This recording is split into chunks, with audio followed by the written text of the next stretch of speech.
Selamat datang di Dhamma Talk ID, ruang damai di tengah riuhnya dunia digital. Di sini, kami mengulas Dhamma ajaran Sang Buddha dengan cara yang ringan, namun tetap mendalam dan bermakna.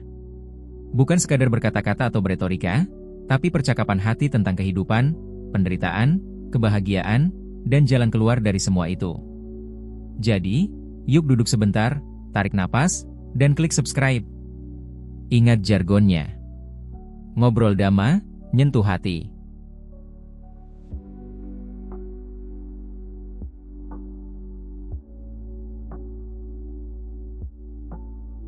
Kalau kamu dikritik karena mempraktikkan Dhamma, apa yang kamu rasakan? Marah? Kecewa? Atau malah ragu sama ajaran itu?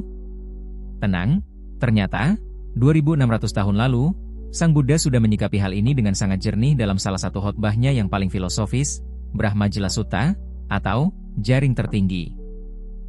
Aku pernah dengar teman bilang, ajaran Buddha itu bagus, tapi di zaman Buddha, banyak juga ajaran-ajaran lain yang populer dan umum dipraktekkan. Nah, sutta ini bikin kita bisa lihat kenapa Buddha nggak ikut-ikutan teori aneh itu, dan gimana beliau menjernihkan semuanya, dengan tenang, tanpa debat kusir. Brahmajala Sutta dibuka dengan cerita sederhana tapi dalam maknanya. Ada seorang pengembara bernama Suppiya yang terus-terusan mengkritik Buddha, Dhamma, dan Sangha. Tapi menariknya, muridnya sendiri, Brahmadatta, justru membela Sang Buddha dengan semangat. Mereka berdua bahkan berjalan beriringan di belakang rombongan Sang Buddha, satu mencela, satu memuji. Serius, dramanya kayak podcast debat jalan kaki. Apa yang Buddha lakukan? Beliau nggak terpancing. Beliau justru memanfaatkan momen itu buat ngajarin para bhikkhu. Jangan terlalu gembira saat dipuji, jangan terlalu sedih saat dicela. Karena pujian dan celaan itu cuma permukaan, bukan inti ajaran. Disinilah bagian yang bikin kepala kita kerja keras. Buddha menjabarkan 62 pandangan salah. Yap, 62.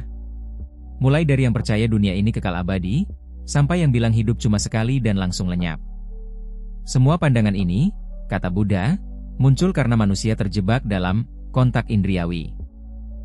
Kita melihat, mendengar, merasakan sesuatu, lalu melekat, dan dari situ, lahir pandangan yang kaku. Nah, kenapa disebut jaring tertinggi? Karena semua pandangan ini seperti ikan-ikan yang terperangkap dalam jaring. Nampak luas, tapi tetap terbatas. Sang Buddha, beliau adalah satu-satunya yang bisa melihat jaring itu dari luar. Beliau nggak terjebak. Dan beliau membimbing kita buat bisa keluar dari jaring itu juga.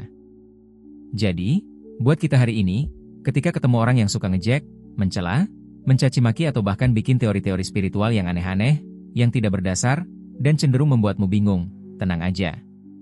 Fokus aja sama praktik kita. Jangan buru-buru percaya, jangan gampang marah dan emosi. Karena, seperti kata Sang Buddha, pandangan yang tidak berdasarkan kebijaksanaan hanya akan menambah kusutnya jaring batin kita. Kalau kamu ngerasa hidupmu pernah terjebak dalam jaring pandangan, tulis di kolom komentar. Dan kalau kamu mau belajar keluar dari jaring itu, yuk subscribe channel ini dan kita bahas sutta-sutta lainnya bareng-bareng.